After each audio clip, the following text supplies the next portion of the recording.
Welcome back, everybody. I'm the Dr. Bob Lee from 107.5 WBLS. You are watching Open, and our last guest is certified financial planner, speaker, and president of AMES Financial Solutions, carrying over 25 years of industry experience. She's with us today to share some life-changing tips on how families can sustain generational wealth. So please welcome to the show, Reshell Smith. Reshell, welcome. Hi, Dr. Lee. Thank you so much for having me. It's a pleasure to be with you today. Heard so many great things about you, along with following you on your different platforms. You are a wealth of information and a great messenger. Well, thank you so much. And we've been doing some research on you too. We've got you covered. Listen, tell us about your talents and your voice to help people flourish mentally, physically, and spiritually. Yeah, so I am a certified financial professional. I have been in the financial services industry for over 25 years.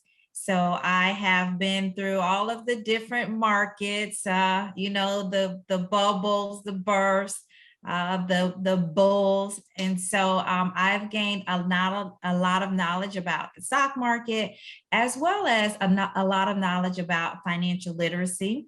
I know enough, and you don't have to be a certified financial planner to understand that there is a racial wealth gap. No designation needed for that.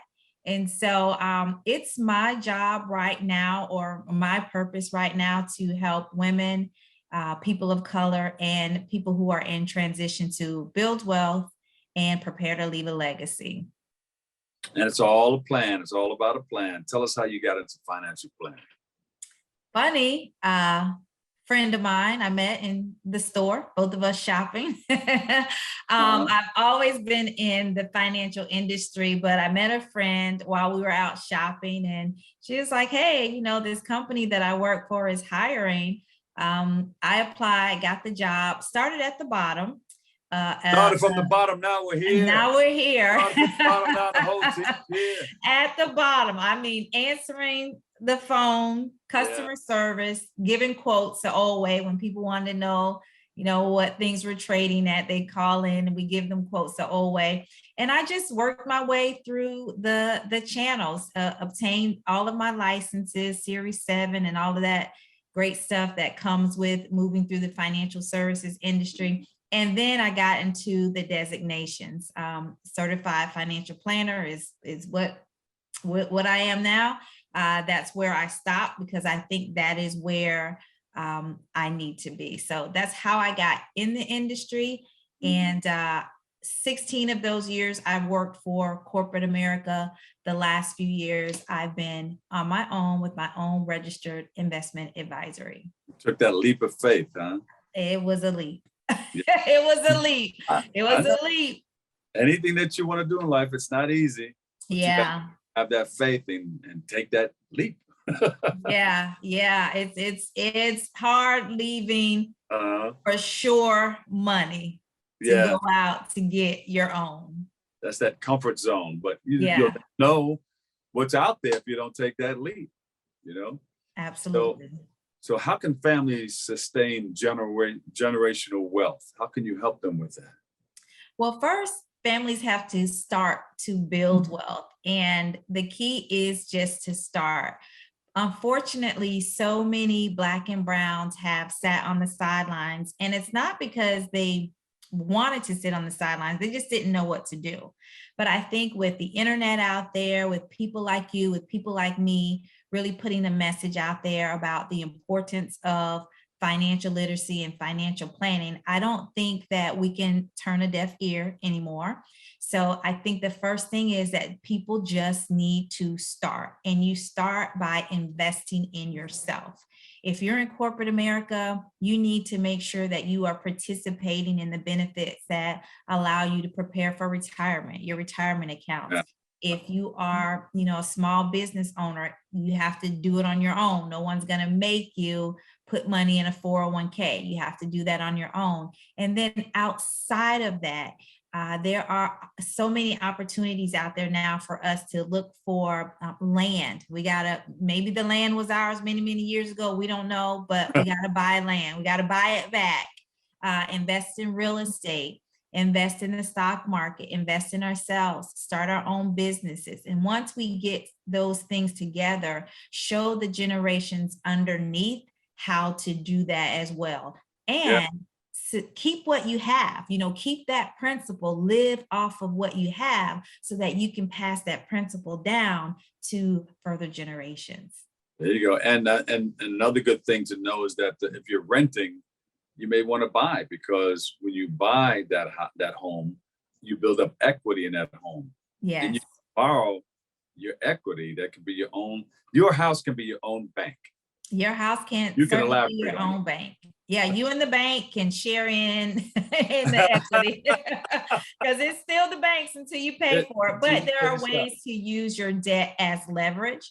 And so there definitely are opportunities to do that with the equity that you have in your home, especially now with the booming home values, the equity of older homes and homes that people have even bought in the last few years have built up quite a bit of equity. Yeah.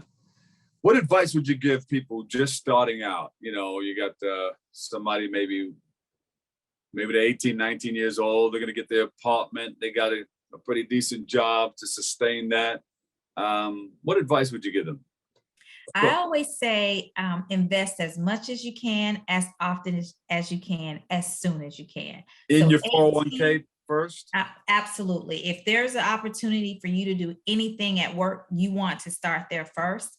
And the reason I say that is because a lot of times there's some sort of matching opportunity, right? Yeah. So if you put money in, your employer is going to reward you or supplement what you are putting in. They're going to match what you put in. If you don't put in, then you're leaving money on the table. That's free money that they've set aside to give to you based on how you give to you. So I say that it's almost like I know my worth enough to say for myself, they are going to match that. How I feel about my retirement or my future, they are going to match that to, whatever their percentages are. So and you have to pay taxes there. So later on. I'm sorry. Pounds. You don't have to pay taxes on it right away. Right. It grows tax-free. Many employers have the traditional 401ks that are pre-tax. There's no taxes going in. You only pay taxes when that money comes out. But a lot of them have adopted the Roth 401k where you're putting money in.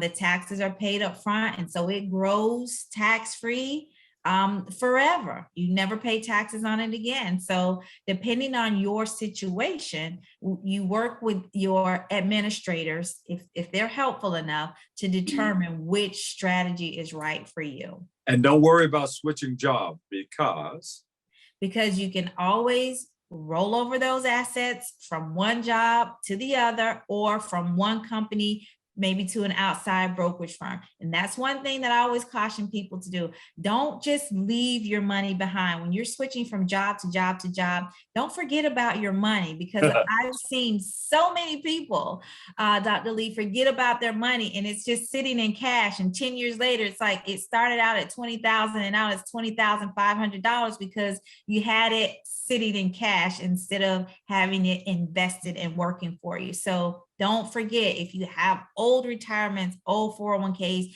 you should be calling someone like myself or a firm that you are already working with to get those assets rolled over. Speak about some of those sources that are available to people who want to maintain generational wealth. So you can maintain generational wealth in a few different ways. Obviously, one way is if you have land that your family owns, keeping it in the family, living off the land, passing that land on to future generations. If you have a family business that you can pass on and just keep in the family, if it's a business that is sustainable, that is making a profit, farmers, or any sort of family business that is unique that no one else is doing or isn't oversaturated, you can pass that on. There are insurance policies that people use to pass on generational wealth. Even if you all Google the Coca-Cola millionaires here in Florida, that would be great. They talk about how they invested in stock and they've been able to live off the dividends and pass the principal on to the next generation. So Yeah. there are all different kind of ways that you can create strategies for passing on generational wealth. There you go. And people can learn more about what you're doing by going where? So if you go to AMES Financial Solutions, that's AMES Financial Solutions.com, you can sign up for my emails. I do have an email list. You can get information about the services that I offer. And I, of course, have a blog there. You can Google me. You know, everybody Googles now. So if you just want to Google Reshell Smith, all kind of videos will come up. I do have a YouTube channel. I'm on Instagram, Facebook, LinkedIn, Twitter, all the platforms at Reshell Smith. And there's tons of videos and content out there that I've created over the last, many years. Michelle, thank you so much for all you do. Thank you for teaching us about the leaving generational wealth for our people who are coming up, people we leave behind, or, just. Yeah. So we have to get you back on because we want to learn more about what you're doing and how to kind of create that, learn more about the generational wealth that you can help us create. Yeah, I'm happy. Are you teaching a class? Yeah, I was going to say that I'm happy to be on. I want to give a shout out to my Coney Island family. I'm working with the anti-violence organization there. And they've brought me on to teach financial literacy. So I have 20 women now, and we'll have 20 men coming up soon, showing them how to start a business and also teaching them about financial literacy. They're opening accounts, they're starting their businesses, and this is my way of giving to generational wealth. We appreciate you. Thank you so much for joining us, and you're always welcome back. All right. Thank you for having me. All right.